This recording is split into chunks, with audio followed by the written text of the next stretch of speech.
ओम नमो भगवते वासुदेवाय नमः। श्रीमद् भागवत का गीता पाठ पहला अध्याय। जय श्री कृष्ण। धृतराष्ट्र कहने लगा, सुन संजय धीमान, कुरुक्षेत्र की भूमि में क्या कुछ होत सुजान, क्या कुछ होत सुजान।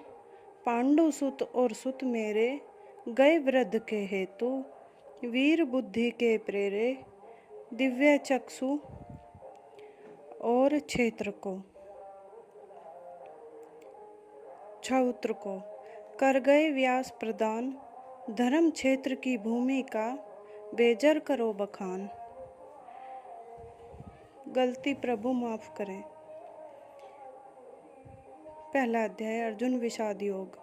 भगवान श्री कृष्ण के समझाने पर भी जब दुर्योधन पांडवों को 1 इंच भी भूमि देने को तैयार न हुआ, तब महाभारत का युद्ध आवश्यक हो गया।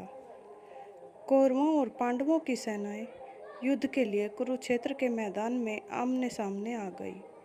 उस समय दुर्योधन के पिता महाराज धृतराष्ट्र के मन में युद्ध देखने की इच्छा जागृत हुई, तो उन्होंने महर्षि वेदव्यास से कहा, ऋषिवर, मैं युद्ध भूमि में जाकर युद्ध का कौतुक देखना चाहता हूँ।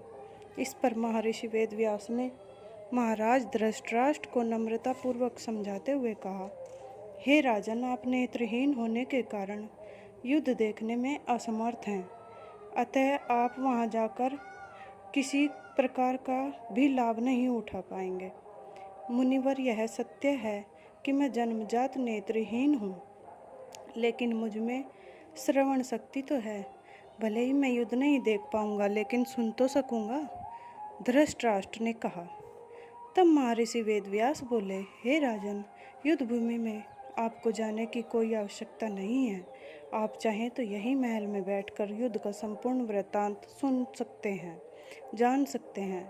आपका सारथी और शिष्य संजय यहाँ बैठे बैठे ही आपको युद्ध का विवरण विस्तार रूप से सुनाता रहेगा। महर्षि वेदव्यास के यह शब्द सुनकर संजय विस्मित होकर उनके सम्मुख जाकर श्रद्धा से नतमस्तक होता हुआ निवेदन करने लगा, हे मुनिवर, यह कैसे संभव है? महाभारत का युद्ध तो कुरुक्षेत्र में होगा, जबकि मैं हस्तिनापुर में महाराज की सेवा में रहूंगा। भगवान, आपके इस आदेश का पालन करना मेरे लिए कैसे संभव है? कृपया सेवक पर दया करके कोई उचित उपाय बताएं। संजय के बार बार अनुनय विनय करने पर वेदव्यास बोले, वत्स, तुम चिंतित मत हो, मैं तुम्हें दिव्य दृष्टि प्रदान करता हूँ। मेरी कृपा और अपनी दिव्य दृष्टि के प्रभाव से तुम हस्तिनापुर में बैठे बैठे ही कुरुक्षेत्र का संपूर्ण युद्ध देख सकोगे और महाराज के समक्ष विस्तार से उसका वर्णन भी कर सकोगे। महर्षि वेदव्यास के वरदान से संजय दिव्य दृष्टिवान हो गया। फिर पलक झपकते ही वेदव्यास आंखों से ओझल हो गए। जय श्री कृष्ण। ओम नमो भगवते वासुदेवाय नमः। श्रीमद् भागवत का गीता पाठ।